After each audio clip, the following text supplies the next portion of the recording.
Excella Education Study in USA assured scholarship. Contact 9881 hello viewers, welcome to talk show with Harshini. Welcome to I dream media. ఇప్పట్లో చాలామంది face చేస్తున్న problems ఏంటి అంటే dental problems. కానీ చాలామంది neglect చేస్తారనమాట. ఇవి బాగా తీవ్రమయ్యేంత వరకు దాని గురించి పట్టించుకోరు. అండ్ బేసిక్గా చిన్నపిల్లల్లో కూడా అసలు ఎలాంటి జాగ్రత్తలు తీసుకోవాలి, టూత్పేస్ట్లు వచ్చిన తర్వాత, మార్కెట్లో ఇన్ని టూత్పేస్ట్లు ఉన్న తర్వాత అసలు పిల్లలకి ఎంత మోతాదులో ఎంత కాన్సన్ట్రేషన్ ఉన్నవి వాడచ్చు, ఏది వాడచ్చు ఏది వాడకూడదు, ఇవన్నీ ఇవాళ మనం డాక్టర్ చరిష్మా గారు ఉన్నారు, డెంటిస్ట్ చరిష్మా గారు. వారిని అడిగి తెలుసుకుందాం. నమస్తే. హాయ్, నమస్తే హర్షిని. ఎలా ఉన్నారు? I'm good, how are you? బాగున్నాను. నేను అడిగిన వెంటనే మీరు వచ్చినందుకు, దట్టు ఫ్రమ్ వైజాగ్, విశాఖపట్నంలో ఉంటారు. Visakhapatnam. Pleasure to be here. Nice, thank you. So బేసిక్గా ఏంటి అంటే నేను మీ యొక్క రీల్ చూసాను అనమాట. రీల్ చూసే నేను మీకు మెసేజ్ చేయడం కూడా జరిగింది. బేసిక్గా పిల్లలకి మీది చెప్తున్నారనమాట. పిల్లలకి అసలు ఎంత పేస్ట్ వాడాలి, అసలు ఏ కైండ్ ఆఫ్ బ్రష్లు వాడాలి, నాకు చాలా ఇంట్రెస్టింగ్గా అనిపించింది. That is very less talked about అనమాట. పిల్లల్లో అసలు టూత్ పేస్ట్ అనేది ఎలాంటి హాని చేస్తుంది సరిగ్గా యూజ్ చేయకపోతే అనేది. So will start the topic with that question only. ఎలా అంటే అసలు పిల్లలకి ఎలాంటి పేస్ట్ యూస్ చేయాలి? చాలామంది మార్కెట్లో చాలా ఉన్నాయి, ఏది చూస్ చేసుకోవాలో అర్థం కావట్లేదు. ఏవేవో అంటుంటారు, దాంట్లో ఇది ఉంది అది ఉంది అంటారు, అంత ఘాటుగా కూడా ఉంటాయి. ఒకసారి చెప్పండి, ఏ పేస్ట్ యూస్ చేయాలి? పేస్ట్లు అన్నవి చాలా ఇంగ్రీడియంట్స్ ఉంటాయండి. ప్రాబ్లం బట్టి మనం పేస్ట్ అన్నది చూస్ చేసుకోవాలి. సో పిల్లల విషయానికి వస్తే, చిన్నపిల్లలు అంటే మనకి 6 months నుంచి పళ్ళు అన్నవి వస్తూ ఉంటాయి కదా. సో 6 months నుంచి 2 years వరకు పేస్ట్ అన్నది వాడకుండా నాన్ ఫ్లోరిడేటెడ్ పేస్ట్ ఒకటి వాడితే సరిపోతుంది. Either no paste or non fluoridated paste. ఎన్నేళ్ళ వరకు no paste? 6 months to 1.5 2 years. Okay, 1.5 2 years వరకు బ్రష్ చేయాలి, పేస్ట్ అక్కర్లేదు. అండ్ వాళ్ళు ఒకవేళ పేస్ట్ యూస్ చేసినా సరే వాళ్ళు నాన్ ఫ్లోరిడేటెడ్ పేస్ట్ వాడాలి. ఎందుకంటే బ్రష్ అంటే బ్రిజిల్స్ ఉన్న బ్రష్ కాదు కదా అంటే 6 months నుంచి కొంచెం పెద్ద వరకు మనం ఫింగర్ సిలికాన్ బ్రషెస్ వాడతాం. అదైనా వాడచ్చు, లేకపోతే గాస్ ప్లీజ్ కాటన్ క్లాత్తో అయినా మనం గమ్స్ క్లీన్ చేస్తాం కదా మంత్స్ బేబీస్కి, అది కూడా వాడచ్చు అనమాట. Silicone brush suggested. Okay. And మనకి 6 months నుంచి తర్వాత 1.5 2 years వరకు without paste better or non fluoridated paste. ఎందుకంటే వాళ్ళు స్వాలో చేసేస్తే మళ్ళీ సైడ్ ఎఫెక్ట్స్ ఉంటాయి. వాళ్ళు స్పిట్ చేయాలి పేస్ట్ని, అదొకటి. అండ్ 2 years అబౌవ్ నుంచి మనం fluoridated paste pea sized amount suggest చేస్తాం. అకార్డింగ్ సైజ్ అంటే మనకి ఇంత కందిపప్పు కాదు, పచ్చనగపప్పు అంటారు. ఆ పియా లేకపోతే మామూలుగా మన పీనట్ సైజ్, వేరుశనగ అంతా కూడా వేరుశనగ ఈ సైజ్. ఓకే. సో మనకి పీ అంటే ఇదండి, గ్రీన్ పీస్ ఉంటాయి. Okay okay. సో ఆ పేస్ట్ వాడాల్సి ఉంటుంది. అండ్ 2 years అబోవ్ అయినప్పటికీ వాళ్ళు స్పిట్ చేయాలి. స్పిట్ చేస్తేనే ఫ్లోరిడేటెడ్ టూత్ పేస్ట్. వాళ్ళు స్పిట్ చేయట్లేదు, ఇబ్బందిగా ఉందంటే అది కూడా వద్దు, నాన్ ఫ్లోరిడేటెడే వాడండి. ఎందుకంటే ఆ స్వాలో చేస్తే మళ్ళీ సైడ్ ఎఫెక్ట్స్ ఉంటాయి అన్నమాట. సో ఫ్లోరైడ్ అన్నది ఒక న్యాచురల్లీ అవైలబుల్ మినరల్. మన టూత్ పేస్ట్లో యాడ్ చేయడం వల్ల టీత్కి ప్రొటెక్షన్ వస్తుంది. సో ఆ ప్రొటెక్షన్ వల్ల మనకి క్యావిటీ ఫార్మింగ్ కానీ అంటే డికే త్వరగా అవ్వవు పళ్ళు. సో అందుకని అది వాడమని చెప్తాం. చాలామంది ఏంటంటే అది కెమికల్ వాడకూడదు అని. Yes, of course it is a chemical. మన ఆక్సిజన్ తీసుకునేది కూడా ఒక కెమికలే. సో ఆ కెమికల్ని ఎంతవరకు వాడాలో అంతవరకే వాడాలి. ఆప్టిమమ్ లెవెల్ కన్నా ఏది ఎక్కువ వాడినా సైడ్ ఎఫెక్ట్స్ ఉంటాయి, similar to fluorine. So fluoride అన్నది మనకి వాటర్, టీ, వేరియస్ డిషెస్లో కూడా మనకి అవైలబిలిటీ ఉంటుంది. కానీ అది టూత్ పేస్ట్లో 500 ppm నుంచి అవైలబిలిటీ ఉంటుంది. సో అదొకటి మీరు చెక్ చేసుకొని వాడితే సరిపోతుంది. అంటే ఇప్పుడు మార్కెట్లో పిల్లల కోసం అని చెప్పి డిఫరెంట్ బ్రాండ్స్ నుండి డిఫరెంట్ కంపెనీస్ నుండి పేస్ట్లు ఉన్నాయి. అందులో ఏది బెస్ట్ అని ఎలా తెలుస్తుంది? బెస్ట్ అంటూ మనం ఒకటి చెప్పలేము. డిఫరెంట్ కంపెనీస్ అన్నీ ప్రమోట్ చేస్తున్నాయి fluoridated paste above 500 ppm to 1000 below ppm అక్కడ రాసి ఉంటుందండి. సో అది మీరు ఇంగ్రీడియంట్స్లో చూస్తే ఫ్లోరైడ్ 500 to 1000 ppm లెవెల్లో ఉన్నది మీరు తీసుకుంటే సరిపోతుంది. ఓకే. మామర్త్ కానీ చీకో కానీ ఇవన్నీ నాన్ ఫ్లోరిడేటెడ్ ఉంటున్నాయి. సో ఫ్లోరిడేటెడ్లో కోల్గేట్, కిడోడెంట్, పెడిఫ్లోర్, చీరియోజెల్ ఇవన్నీ కంపెనీస్ చాలా ఉన్నాయి అన్నమాట. మీరు చూస్ చేసుకునే దాన్ని బట్టి మీకు అవైలబిలిటీ బట్టి మీరు తీసుకోవచ్చు. బట్ కొన్ని ఏరియాస్లో ఫ్లోరిన్ రిచ్ వాటర్ అంటారు, ఫ్లోరోసిస్ అంటారు కదా, ఆ ఏరియాలో ఉన్న వాళ్ళు పిల్లలకి ఏ కైండ్ ఆఫ్ పేస్ట్ చూస్ చేసుకోవాలి? సో ఫ్లోరైడ్ వాళ్ళకి ఆల్రెడీ అటాక్ అయిపోయింది. సో ఫ్లోరిన్ ఫ్రీ టూత్పేస్ట్ వాడమని నేను చెప్పాం వాళ్ళకి. సో ఫ్లోరైడ్ అన్నది వాటర్లో ఎక్కువ అయ్యి వాళ్ళ టీత్ అన్నది కొంచెం మెత్తగా, అంటే మోల్టెన్ ఎనామిల్ అంటాం అనమాట. సో దానివల్ల వాళ్ళకి సాఫ్ట్ అయిపోతుంది ఎనామిల్, త్వరగా వాళ్ళకి డికే వస్తుంది. అలాంటి వాళ్ళకి కూడా మనం ఫ్లోరిడేటెడ్ పేస్టే ఇస్తాం, ఎందుకంటే వాళ్ళకి అది టీత్లోకి అది రీమినరలైజ్ అవ్వడానికి హెల్ప్ అవుతుంది, ఫైటింగ్ కెపాసిటీ పెంచుతుంది. అంతే తప్ప ఫ్లోరోసిస్ ఉందని ఫ్లోరైడ్ ఫ్రీ పేస్ట్ వాడమని కాదు. ఆల్రెడీ వాళ్ళకి డ్యామేజ్ జరిగిపోయింది, ఆ జరిగిపోయిందని మనం కవర్ చేసుకోవాలి ఈ ఫ్లోరిడేటెడ్ పేస్ట్ వల్ల. కానీ జీసీ టూత్ మౌస్ అని ఉంటుంది, సో దాంట్లో ఒక ఇంగ్రీడియంట్ వల్ల రీమినరలైజేషన్, అంటే ఆల్రెడీ డ్యామేజ్ అయింది, రీమినరలైజ్ అవ్వడానికి హెల్ప్ అవుతుంది. ఓకే. సిపిపి ఏసిపి అని ఒక ఇంగ్రీడియంట్ ఉంటుంది జీసీ టూత్ మౌస్, అది పెద్దవాళ్ళకి కానీ చిన్నపిల్లలకి కానీ వాడతాం. ఓకే, పెద్దవాళ్ళు కూడా ఫ్లోరిన్ రిచ్ వాటర్ మనకు కూడా మనం ఫ్లోరిడేటెడ్ పేస్టే వాడతాం. Okay. So according to the latest guidelines అనమాట, whatever I'm talking about the pediatric guidelines కానీ, WHO కానీ, సెంటర్ ఫర్ డిజీజ్ కంట్రోల్ కానీ, అమెరికన్ డెంటల్ అసోసియేషన్ కానీ, మీరు ఏది చెప్పినా ఓపెన్ చేసినా ఇదే చెప్తారు. సో రీసెర్చ్ బేస్డ్ ఉండాలి ఏదైనా. సో నాకు చాలామంది ఏంటంటే coconut turmeric powder and charcoal powder వాడండి, న్యాచురల్ అది. సో అలా వాడడం వల్ల ఏమవుతుందంటే గరుకుదనం ఉంటుంది దాంట్లో, అబౌవ్ ద రికమెండెడ్ లెవెల్, అంటే రిలేటివ్ డెంటిన్ అబ్రెసివ్నెస్ అని ఉంటుంది అనమాట. సో అది ఎక్కువ గరుగ్గా ఉంటే ఎనామిల్ పోతుందండి. ఎనామిల్ అంటేనే ద బాడీలోనే ద స్ట్రాంగెస్ట్ ఆర్గన్. మనం అంత ఎనామిల్ అంటే పళ్ళ మీద పైన లేయర్, మనకి పళ్ళ మీద నవ్వినప్పుడు ఒక షైన్ లాగా అనిపిస్తుంటుంది కదా, అది ఎనామిల్. ఓకే. సో అది ఎప్పుడైతే మనకు కరిగిపోతుందో అప్పుడు ప్రాబ్లమ్స్ అనేది ఇంకా ఫాస్ట్గా వస్తాయి, అప్పుడే ఎల్ అవుతాయి, అప్పుడే సెన్సిటివిటీ వస్తుంది, అప్పుడే త్వరగా డికే అవుతాయి, ఈ ప్రాబ్లం అంతా ఉంటుంది. సో టూత్ పేస్ట్ చాయిస్ అనేది చాలా ఇంపార్టెంట్. ఓకే.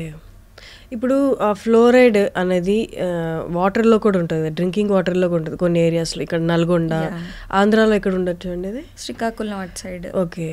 ఇది పళ్ళకి ఫ్లోరైడ్ ఎక్కువ ఉందని మాకు గుర్తు. నార్మల్గా మాకు ఎలా అంటే పళ్ళ మీద తెల్ల గారెలు spots form. So Dean fluorine index అని ఉంటుందండి, దాంట్లో స్టేజెస్ ఉంటాయి అన్నమాట. సో వైట్ స్పాట్తో స్టార్ట్ అవుతుంది, తర్వాత బ్రౌన్ అవుతుంది, తర్వాత పిట్టింగ్ అవుతుంది, తర్వాత మాట్లింగ్ అవుతుంది. సో ఇలాగా స్టేజ్ బై స్టేజ్ అవుతూ ఉంటుంది అనమాట. సో మీరు ఆ ఫ్లోరిన్ ఎప్పుడు ఎక్కువ ఉంటుందంటే అది గమనించుకొని fluoride free water beyond the optimal level, అంటే greater than 1 ppm daily intake, అది తగ్గించుకుంటే సరిపోతుంది. ఓకే. శ్రీకాకుళంలో ఉద్దానం అనే ప్లేస్లో కూడా మనకి ఫ్లోరోసిస్ అన్నది ఎక్కువ కనపడుతుంది అనమాట. సో దాన్ని కూడా కొంతమంది సెలబ్రిటీస్ దానికి ముందుకొచ్చి హెల్ప్ చేయడం జరిగింది. ఓకే. సో ఇప్పుడు పళ్ళకైతే మనకు తెలుస్తుంది ఆ తెల్ల మచ్చలు రావడం పళ్ళ మీద, బట్ అది ఎక్కువ మోతాదులో ఉంటేనే కదా అలా వస్తుంది. అది తాగినందువల్ల ఇంటేక్ వల్ల లోపల ఏదైనా మనకి కాల్షియం రిచ్ అండి, మనకి టీత్ అయినా బోన్స్ అయినా. సో టీత్ ఎలా అయితే పాడవుతాయి కనపడుతుంది, బోన్స్ అనుకోండి వీక్ అయిపోతాయి, ఈజీగా ఫెటిగ్ వస్తుంది, ఈజీగా నీరసం అయిపోతారు, అండ్ లెగ్స్ కూడా బౌ లెగ్స్ అయిపోతాయి, బెండ్ అయిపోతాయి. సో ఈజీగా మనకి ఫ్రెజైల్గా ఉంటాయి, అంటే స్ట్రెంగ్త్ ఉండదు బోన్స్లో బేసిక్గా మనకి ఫ్లోరైడ్ ఎక్కువ ఉండడం వల్ల. ఓకే. అండ్ పిల్లల్లో బ్రషింగ్ అంటే ఏ కైండ్ ఆఫ్ బ్రష్ యూస్ చేయాలి, బ్రిజిల్ ఎంత సాఫ్ట్ ఉండాలి, ఒక్కసారి దాని గురించి చెప్తారా? సో బ్రిజిల్స్ అయితే soft, ultra soft already brush మీద మెన్షన్ చేసి ఉంటుంది. అండ్ బ్రష్ హెడ్, పెద్దవాళ్ళు బ్రష్ పిల్లలు వాడలేరు, ఎందుకంటే అది చాలా పెద్దగా ఉంటుంది, అండ్ బ్రష్ హెడ్ కూడా వాళ్ళ నోట్లో పట్టదు, గుచ్చుకుంటూ ఉంటుంది. సో చిన్న బ్రిజిల్ హెడ్ అన్ని ఏరియాస్ అందేటట్టు సెలెక్ట్ చేసుకోవాలి. అండ్ హ్యాండిల్ కూడా గ్రిప్ ఉండాలండి, మనలాగా స్లీక్గా ఉంటే పట్టుకోలేరు కదా వాళ్ళు, గ్రిప్ ఉండి కొంచెం మ్యూజిక్ వచ్చేది, ఈ మధ్య టైమర్ వచ్చేవి, తర్వాత కలర్ఫుల్గా ఉండేవి, యానిమల్స్, ఫ్లవర్స్, చాలా డిజైన్స్ వచ్చాయి. సో ఒక కంపెనీ అని కాకుండా యూ కెన్ చూస్ ఈ పర్టికులర్ పాయింట్స్ మైండ్లో పెట్టుకొని. అండ్ వాళ్ళు బ్రష్ చేసే విధానం ఏంటంటే వాళ్ళు మనలాగా టైం కేటాయించరు బ్రష్ చేయడానికి. మనం పెద్దవాళ్ళే చాలామంది ఇలా ఫాస్ట్ చేసి వదిలేస్తారు, అలాంటిది పిల్లలు ఇలా సర్క్యులర్గా చేసుకోవాలి పళ్ళు క్లీనింగ్, లోపల బయట అండ్ పైన. సో ఈ 3 సర్ఫేసెస్ క్లీన్ చేసుకునేటట్టు చేయాలి. అండ్ ఇది ఫ్యామిలీ హ్యాబిట్ అవ్వాలి, పిల్లలకి మనం చెప్పడం కంటే చేసి చూపిస్తే వాళ్ళు త్వరగా నేర్చుకుంటారు. సో అందరూ కలిసి బ్రష్ చేయడం, 2 minute టైమర్ పెట్టుకుంటే ఇంకా బాగుంటుంది, అందరూ హెల్తీగా ఉంటారు ఓరల్గా. సో ఇదొక హ్యాబిట్ ఇన్కల్కేట్ చేయాలి. And rewards, any other rewards, you have done a good job అని చెప్పి. ఓరల్ హెల్త్ ఒకటి, ఎవ్రీ 6 months చెకప్ చేయించడం వల్ల చిన్న ప్రాబ్లం ఉన్నా త్వరగా రెక్టిఫై చేయొచ్చు. అదే వదిలేసి ఎన్నో ఇయర్స్కి వెళ్ళి డెంటిస్ట్ దగ్గరికి వెళ్తే డెంటిస్ట్ తీయడం తప్ప ఏం చేయలేని సిచ్యువేషన్ అవుతుంది అప్పుడు. అవునవును. అండ్ పేస్ట్ కూడా ఇప్పుడు మీరు ఇప్పుడు చెప్పారు ఆ లెవెల్ చూసుకొని, ఫ్లోరైడ్ లెవెల్ చూసుకొని అని. బట్ మార్కెట్లో కొన్ని పేస్ట్లు ఆల్రెడీ పిల్లలు వాడుతున్నారు, లేదా మనం వాడేసే పేస్ట్లు వాడేస్తున్నారు అనమాట. దానివల్ల నోరు పొక్కిపోయి వాళ్ళు కారం తినలేకపోవడము అలా జరుగుతుంది. ఒకసారి దాని గురించి చెప్తారా? పెద్దలు వాడే పేస్ట్. ఎగ్జాంపుల్ మా పాప అదే చెప్తాను. మేము ఆల్రెడీ తనకి కిడ్స్ పేస్ట్ ఇస్తాం, మా పేస్ట్ ఉంటుంది. సో ఇన్ ఆర్ అబ్సెన్స్ ఒకసారి 2 సార్లు అది వాడింది, కారం కారం అని అందనమాట. So that's an live example. పెద్దవాళ్ళ పేస్ట్ కాంపోజిషనే డిఫరెంట్ అండి. మన టెక్స్చర్ వేరు, పిల్లలది వేరు. వాళ్ళది లేతగా ఉంటుంది అనమాట, ఎపిథీలియం అని జింజైవా కానీ టీత్ కానీ. సో కిడ్స్ పేస్టే వాడండి, పెద్దవాళ్ళ పేస్ట్ వాడద్దు. ఓకే. లేదు వాళ్ళకి ఏ ఆప్షన్ లేదు, ఏదైనా బయట ఊర్లోకి వెళ్ళారు అంటే పెద్దవాళ్ళ పేస్ట్ ఇంకా వాడాల్సి వచ్చింది అంటే పిల్లలు ఎంత మోతాదులో వాడచ్చు, లేకపోతే వాడకపోవడం మంచిదా? వాడకుండా ఉండడం బెటర్. ఒకవేళ వాడినా రైస్ గ్రెయిన్ అంతండి, అది కూడా అవసరం అయితేనే. రైస్ గ్రెయిన్ అంత వాడితే సరిపోదు. 1 or 2 daysకి పెద్ద ఇబ్బంది ఉండదు. మీ రెగ్యులర్ టేబుల్ సాల్ట్తో అయినా బ్రష్ చేయొచ్చు 1 or 2 daysకి. అది గరుగ్గా ఉన్నప్పటికీ మీరు రెగ్యులర్గా యూస్ చేయకపోతే పెద్ద డ్యామేజ్ జరగదు. ఇది ఏ ఏజ్ వాళ్ళకి మీరు చెప్పింది? అంటే బిలో 3-4 వరకు? 2 to 6 years వాళ్ళకి. 2 to 6 years వాళ్ళకి. Okay. Paste below 2 non fluoridated or no paste. Okay. And పాలపళ్ళు, ఇది అందరికీ కన్ఫ్యూజనే అనమాట. పాలపళ్ళు డెంటిస్ట్ దగ్గరికి వెళ్ళి తీపించాలా, లేకపోతే వాటంతగా అవి ఊడిపోతాయని అని ఇంకా చాలా రీల్స్లో కూడా చూస్తాం మనం. దారం కట్టేసి ఇలా లాగుతారు. అసలు ఈ ప్రాక్టీస్లన్నీ కరెక్టా? సో కరెక్టా అంటే మన చిన్నప్పుడు మన టీత్ ఆటోమేటిక్గా ఊడిపోతున్నాయండి. అంటే మన జనరేషన్ కూడా నెక్స్ట్ జనరేషన్ వచ్చి సాఫ్ట్ ఫుడ్కి అలవాటు పడిపోతుంది. ఇలా యాపిల్ తినడం కానీ, ఇలా జాంకాయ తినడం కానీ ఎవరు చేయట్లేదు. సో అలా చేయకపోవడం వల్ల ఏంటంటే కదులుతుంది, నొప్పి అంటారు కానీ అది ఊడదు. సో అప్పుడు ఏం చేస్తారు, ఫ్లాస్ కానీ థ్రెడ్ కానీ కట్టి తీసేస్తారు. అలా తీయడం రైట్ ఆర్ రాంగ్ అన్నది మనం చెప్పలేం, ఎందుకంటే దాని స్టేజ్ ఆఫ్ రిమూవల్ బట్టి అనమాట. ఒక్కొక్కసారి అది ఈజీగా ఊడిపోతుంది, లేకపోతే తీసేటప్పుడు కింద ఉన్న పర్మనెంట్ టూత్ బడ్ డిస్టర్బ్ అవ్వచ్చు. సో అలాంటివన్నీ మనం చేయకుండా ఉండడమే బెటర్. సో అది టైంకి ఊడిపోవాలి, అదొకటి మాత్రం చెప్తాను. 6 years నుంచి మనకు పర్మనెంట్ టీత్ వస్తాయి. సో ఆ మిల్క్ టీత్ ఊడిపోయి ఆ ప్లేస్లో పర్మనెంట్ టీత్ వస్తాయి, జరుగుతాయి అన్నమాట. అండ్ పర్మనెంట్ టీత్ ఎల్లగా ఉంటాయి, లావుగా ఉంటాయి. సో దాన్ని చూసి మీరు అమ్మో నా పిల్లలు టీత్ ఎల్లోగా అయిపోతున్నాయి అని ఎక్కువ రుద్దించేయడం అలాంటివి చేయకండి. సో బై నేచర్ కొంచెం మిల్క్ టీత్ కన్నా పర్మనెంట్ టీత్ ఎల్లోగానే ఉంటాయి. సో అది ఏజ్కి మించి రిటైన్ అయిపోతున్నాయి. ఇప్పుడు పర్మనెంట్ టీత్ 6 yearsకి కింద ఫ్రంట్ వస్తాయి ఫస్ట్. అవి వచ్చేటప్పుడు ఫ్రంట్ టీత్ ఊడిపోవాలి, ఊడలేదు, అవి లోపలికి ఉండిపోతాయి. అప్పుడు మీరు గమనించి అట్లీస్ట్ కదిలిపోతుంటే డెంటిస్ట్ దగ్గర తీసుకెళ్ళి తీయించేయండి. అది తీస్తేనే వెనుకను ఉన్న పళ్ళు ముందుకు జరుగుతాయి. సో అది ఎక్కువ లేట్ చేసే కొద్ది ఏమవుతాయి అంటే ఇవి ఉండిపోతాయి, లోపల అవి ఉండిపోతాయి. సో అదొకటి మీరు మైండ్లో పెట్టుకోవాలి. ఓకే. అండ్ ఇంకొంతమందిలో నేను చూశాను, ఈవెన్ నా ఫ్రెండ్స్ పిల్లల వాళ్ళకి అసలు పళ్ళు ఊడవు, పళ్ళు ఊడవు. అంటే ఇంటాక్ట్ ఎలా ఉన్నాయి అలాగే ఉంటాయి, అసలు కదలను కూడా కదలలేదు. అసలు ఏంటి ఊడలేదని ఏజ్ వచ్చాక వాళ్ళు డాక్టర్ దగ్గర తీసుకెళ్తే డాక్టర్ బలవంతంగా తీసిన సిచ్యువేషన్. ఇది ఎందుకు జరుగుతుంది, అలా ఎందుకు జరుగుతుంది? అంటే న్యాచురల్గా మనకు ఒక ఎంజైమ్ అంటూ బాడీలో ఉంటుంది, అది డిజాల్వ్ చేయాలి టూత్ని. అది అరిగిపోతూ బయటకు వచ్చేయాలన్నమాట. So due to genetic factors కావచ్చు, మనం తినే ఫుడ్ హ్యాబిట్స్ వల్ల కావచ్చు, హెల్త్ ఇష్యూస్ వల్ల కావచ్చు, అది డిలే అవుతుంది. మీరు చెప్పింది అయితే రైట్. ఈ జనరేషన్లో కొంచెం ఎక్కువ త్వరగా ఊడట్లేదు, టైం పడుతుంది. So these might be the factors. కొంచెం ఫైబర్ ఉన్న కంటెంట్, మనం మంచి హెల్దీ ఫుడ్ కూడా ఇవ్వాల్సి ఉంటుంది కిడ్స్కి. టీత్ కూడా బాడీలో ఒక భాగమే అని గుర్తించి కొంచెం హెల్దీ ఫుడ్ ఇవ్వంటున్నాను. ఓకే. అవును, మీరు అన్నట్టు అంటే టీత్ రిలేటెడ్ ప్రాబ్లమ్ వచ్చింటే అది కూడా ఒక ప్రాబ్లం అన్నట్టు అయిపోతుంది. ఇంకోటి ఏంటంటే టీత్ రిలేటెడ్ మేబీ పెద్దదైతే తప్ప అసలు ఇన్సూరెన్స్లో ఎక్కడ కవర్ అవ్వవు. ఎగ్జాక్ట్లీ, అది అసలు మేజర్ ప్రాబ్లం అనుకుంటే ఇన్సూరెన్స్లో కవర్ అవ్వద్దు కాబట్టి వెళ్ళి డబ్బులు పెట్టాలి. ఇన్సూరెన్స్ కంపెనీస్ కొంచెం ముందుకొచ్చి అదేం కవర్ చేయగలిగితే it will B benefit for most of the patients. So mostly అది ఎందుకు నెగ్లెక్ట్ చేస్తా ఉంటే అదంతా థ్రెటనింగ్ కాదు బాడీకి అని ఫీల్ అవుతారు. సో పన్ను పుచ్చిపోతే దాన్ని ఫిల్లింగ్ కానీ రూట్ కెనాల్ కానీ చేయడం జరుగుతుంది.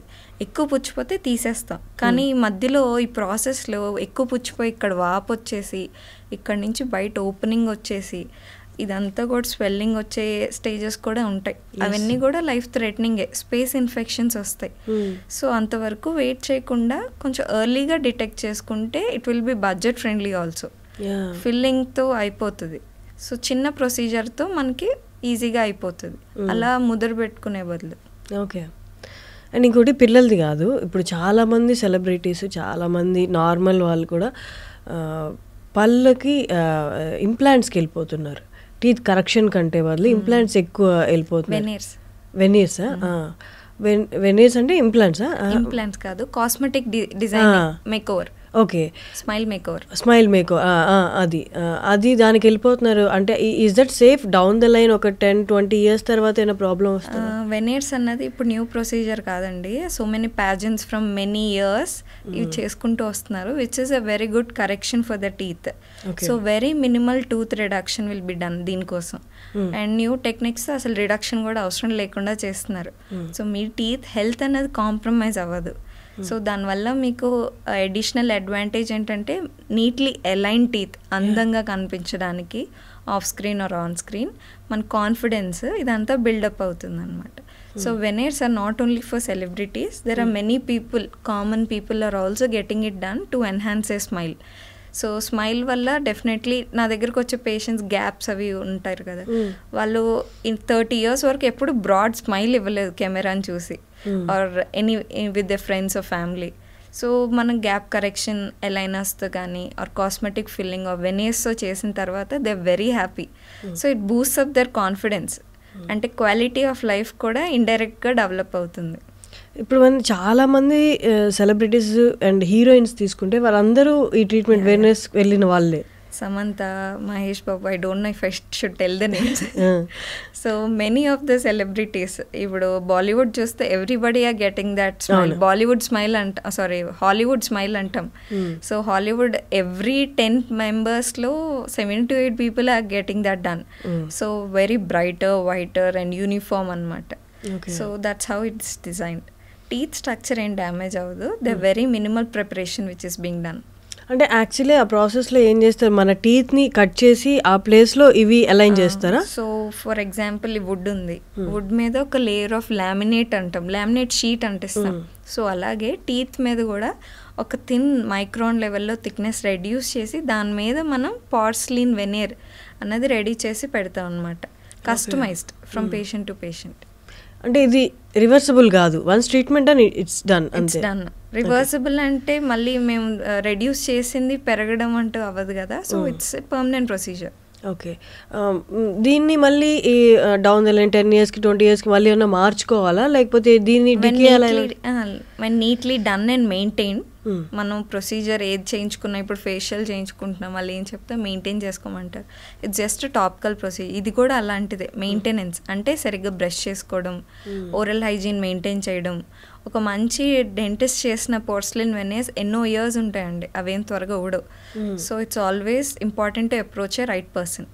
ఓకే. దీనివల్ల వాళ్ళు అంటే సెన్సెస్ అలాంటివి ఏమన్నా, అంటే ఫుడ్ తిన్నప్పుడు ఆ టేస్ట్ కానీ లేకపోతే గ్రిప్ టు ద ఫుడ్ అలా ఏమన్నా లూజ్ అలా? ఈ వెనీర్స్ అన్నవి only do for the front teeth. Okay. So chewing teeth touch చేయరు అనమాట, చూయింగ్ టీత్కి వెనీర్స్ చేయరు. సో ఇప్పుడు స్మైల్ చేసినప్పుడు నాకు ఇక్కడ నుంచి ఇక్కడ కనపడుతున్నాయి కదా, so those teeth only I'm going to do veneer. So chewing efficiency and all that compromise అవ్వదు, అది మీకు బాగానే ఉంటుంది. సో ఒక్కటే మేము చెప్పేది ఏంటంటే, don't use teeth as tools, packet చింపడానికి కానీ, సో ఏమన్నా పెన్ పెట్టిలాగా అండం కానీ అలా చేయొద్దని చెప్తాం. So though it is a very good procedure, అలా చేయడం వల్ల ఆ పైన ఉన్నది ఒక్కొక్కసారి ఊడిపోయే ఛాన్సెస్ ఉంటాయి, which is very rare. Okay. And beauty పేజెంట్స్కి అటెండ్ అయ్యే వాళ్ళు, మిస్ ఇండియా, మిస్ యూనివర్స్ కాంటెస్ట్కి అటెండ్ అయ్యే వాళ్ళు కూడా చాలా మంది కంపల్సరీ చేయించుకొని వెళ్తారు. అయిపోయింది because of flaunting the beautiful dazzling smile for the camera important అయిపోయింది. సో సింపుల్ టిప్స్ మనం అంటే ఇప్పుడు మిల్క్ టీత్ అని చెప్తున్నాం కదా, ఆ స్టేజ్ నుంచి మనం కేర్ఫుల్గా ఉంటే న్యాచురల్గా మన టీత్ హెల్దీగా, బ్రైట్గా, అలైన్డ్గా వస్తాయి. ఇప్పుడు మనకి హ్యాబిట్స్ చెప్పాను చూసారు, థమ్ సక్కింగ్ అండ్ ఇంకా నెయిల్ బైటింగ్, టంగ్ ట్రస్టింగ్, ఇలాంటి హ్యాబిట్స్ ఉంటాయి పిల్లలకి. పాసిఫైయర్ అని ఒకటి వస్తుంది పిల్లలు నోట్లో పెట్టుకో, అది కూడా వయసుకు మించి పెట్టడం వల్ల టీత్ ఎత్తుగా రావడం, ఇవన్నీ కూడా కరెక్షన్ పెట్టాల్సి వస్తుంది. సో దాని బదులు మనం చిన్న చిన్న జాగ్రత్తలు తీసుకుంటే మనకి అవసరం రాకుండా ఉంటుంది. Okay, nice.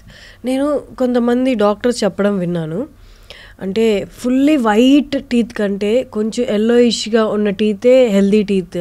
డెఫినెట్లీ మనకి ఇందాక చెప్పాను చూసారా ఎనామిల్ అని, ఎనామిల్ తర్వాత డెంటిన్ ఒక లేయర్ ఉంటుంది.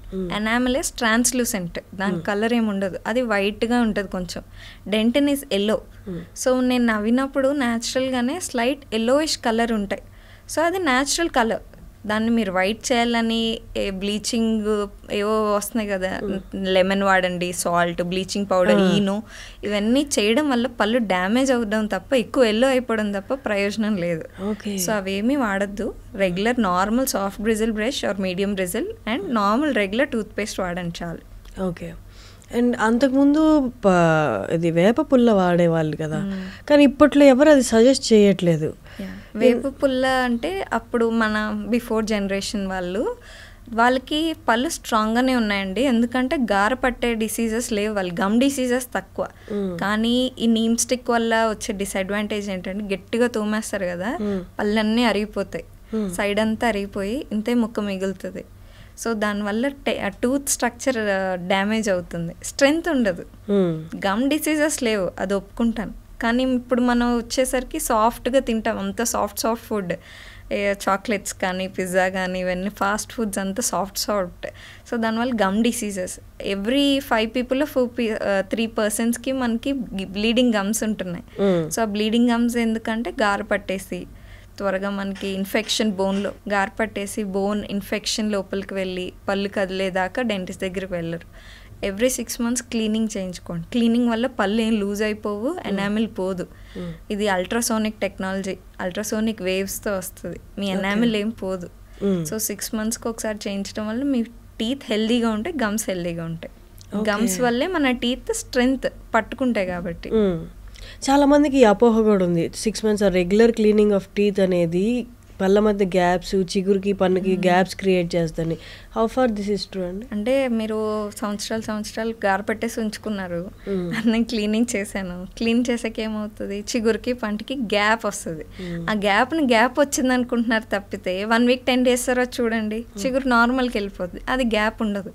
సో గార పట్టేసిన పళ్ళు క్లీన్ చేస్తే గార పోతుంది, గ్యాప్ వచ్చినట్టు మీకు కనపడుతుంది. కానీ అది ఒరిజినల్గా దీనివల్ల వచ్చిన ప్రొసీజర్ వల్ల కాదు, స్కేలింగ్ చేయడం వల్ల కాదు. ఓకే. ఇప్పుడు డయాబెటీస్ వచ్చిన వాళ్ళకి చాలా మందికి ఇంప్లాంట్స్కి వెళ్తున్నారు, కానీ కొంతమందికి నిలబడట్లేదు డయాబెటీస్ వాళ్ళకి. ఒకసారి ఇంప్లాంట్స్ గురించి చెప్పండి, డయాబెటీస్ పేషెంట్స్ ఇంప్లాంట్స్కి వెళ్ళొచ్చా? So diabetes and gum disease go hand in hand. So diabetes వాళ్ళకి చిగుర్ల వ్యాధి త్వరగా వస్తుంది అనమాట. 6th most కామన్ డిసీజ్ డయాబెటిక్స్లో. సో వాళ్ళకి ఏంటంటే డయాబెటిక్స్ లెవెల్ బట్టి మన గమ్ డిసీజ్ పెరుగుతుంది. డయాబెటిక్ కంట్రోల్లో ఉంటే టీత్ కూడా హెల్దీగా ఉంటాయి. If it goes beyond the level, అంటే మన HbA1c 6 and above ఉందనుకోండి, అప్పుడు మన గమ్ డిసీజ్ స్టార్ట్ అవుతుంది, పళ్ళు కదులుతాయి, ఊడిపోతాయి. సో నెక్స్ట్ వచ్చేసి ఆప్షన్ పళ్ళు కట్టడం.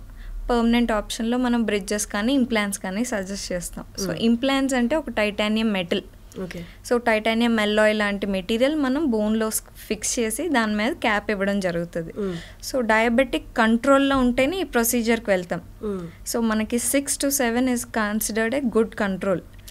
సో ఆ కంట్రోల్లో ఉన్నప్పుడే మనం ప్రొసీడ్ అవ్వాలి. ఇది అయిపోయాక మనకి పెరిగిపోతే ఏమవుతుందంటే గమ్ ఇన్ఫెక్షన్ ఎలా స్టార్ట్ అవుతుందో ఇంప్లాంట్ ఇన్ఫెక్షన్ కూడా అలాగే స్టార్ట్ అవుతుంది. సో వాళ్ళు కంట్రోల్లో ఉంచుకోండి. Balanced diet, healthy life style, physical exercise అన్నవి పాటించండి. ఎందుకంటే టీత్ కూడా బాడీ నుంచే మనకు అన్నీ వస్తాయి. సో ఇక్కడ బ్లడ్ వేరు, ఇక్కడ బ్లడ్ వేరు కాదు. సో బ్లడ్ ఇక్కడ షుగర్ ఎక్కువ ఉంటే బాడీలో కూడా షుగర్ ఎక్కువ ఉంటుంది.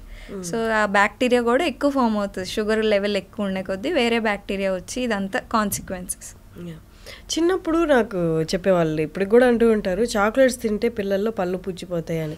అంటే is it the only reason? అంటే ఇప్పుడు 4 years పిల్లలకి చూస్తే అంత పుచ్చి పళ్ళు వచ్చేసి ఊడిపోయి జస్ట్ ఏదో అక్కడక్కడ లైన్లో పళ్ళు కనిపిస్తుంటాయి. సో పళ్ళు పుచ్చిపోవడానికి చాక్లెట్స్ ఒక్కటే రీజన్ అని చెప్పను. Dark chocolate is good. So sticky food అండి, బేసిక్గా స్టిక్కీగా ఉన్నవి మనకి ఏంటంటే పళ్ళకి ఇలాగ మధ్యలో ఇలాగ పిట్ అండ్ ఫీజర్స్ అంటావు, దాంట్లోనే మెయిన్ మన డికే స్టార్ట్ అవుతుంది. సో అక్కడ పట్టేసుకుంటుంది. అది తిన్న వెంటనే పుక్లించుకోండి ఆర్ బ్రష్ చేసుకోండి. ఇలాంటి సింపుల్ టిప్స్ పాటించడం వల్ల పళ్ళు హెల్తీగా ఉంటాయి, ఏం పాడవు. సో ఓన్లీ చాక్లెట్ రీజన్ అని చెప్పను, అదర్ ఫుడ్ హ్యాబిట్స్ కూడా దీనికి ఇచ్చేస్తాయి అనమాట, అంటే ప్రమోట్ చేస్తాయి కేరీస్ని. పిల్లలు అంత హైజీన్గా ఉండలేరు కదా, పుక్కిలించడం అంతా చేయలేరు కదా. సో వాళ్ళకి రీప్లేసింగ్గా ఏదైనా హైజీన్ ఏదైనా తీసుకోవాలి, కాన్షియస్గా ఉండాలి అంటే పళ్ళు పుచ్చిపోకుండా ఏ ప్రొసీజర్స్ ఉండొచ్చు? అంటే వాళ్ళకి ఎక్స్ప్లెయిన్ చేయడం చేయాలండి. సో వాళ్ళకి ఫస్ట్ ఎగ్జాంపుల్ చూపించాలి, ఇలా ఉన్న టీత్ ఇలా అవుతుంది, నీకు ఇలా అవ్వకుండా ఉండాలంటే ఇలా చేయాలి. అండ్ ఎలక్ట్రిక్ టూత్ బ్రషెస్ వచ్చాయి, అలా ఇవ్వడం వల్ల పిల్లల్ని పాడు చేసినట్టేం కాదు, కాకపోతే పళ్ళు అనేవి హెల్తీగా ఉంటాయి. సరిగ్గా బ్రష్ చేయట్లేదు అన్నప్పుడు ఎలక్ట్రిక్ టూత్ బ్రష్ కొనడమే. ఎలక్ట్రిక్ టూత్ బ్రష్ ఏం చేస్తుంది అంటే అదే ఆసిలేషన్స్ వస్తాయి, జస్ట్ మీరు అక్కడ హోల్డ్ చేస్తే చాలు అదే క్లీన్ చేసుకుంటూ వెళ్తుంది. సో ఇదొక పద్ధతి. లేదు అంటే వాళ్ళకి హెల్తీ లైఫ్ స్టైల్, ఇప్పుడు ఎలాగ మనం ఎక్సర్సైజెస్ అలవి చెప్తాం, యోగా చెప్తాం, ఇది కూడా టీత్ హెల్తీగా ఉంటేనే నీకు మంచిగా ఉంటుంది. అదంతా కూడా వాళ్ళకి చెప్పి నేర్పించడం వల్లే అవుతుంది. థ్యాంక్ యూ చరిష్మా గారు, thank you so much. Vizag నుండి ఇక్కడ దాకా వచ్చి మాకు ఇంటర్వ్యూ ఇచ్చినందుకు నేను అడిగిన వెంటనే ఒకసారి మీ క్లినిక్ ఎక్కడ వైజాగ్లో దాచి చెప్తారా? సో మా క్లినిక్ నేమ్ వచ్చేసి నిహిరాజ్ డెంటల్ కేర్. మా పాప పేరు నిహిరా, సో తన పేరు తర్వాత నిహిరాజ్ డెంటల్ కేర్ అని పెట్టాం. సో ఇది ఎంవిపి కాలనీ, ఉషోదయ జంక్షన్లో ఉంది. Okay, nice. మేబీ ఈ ఇంటర్వ్యూ చూసిన తర్వాత ఎవరైనా మిమ్మల్ని కన్సల్ట్ అవ్వాలనుకుంటే దానికోసం అడిగాను.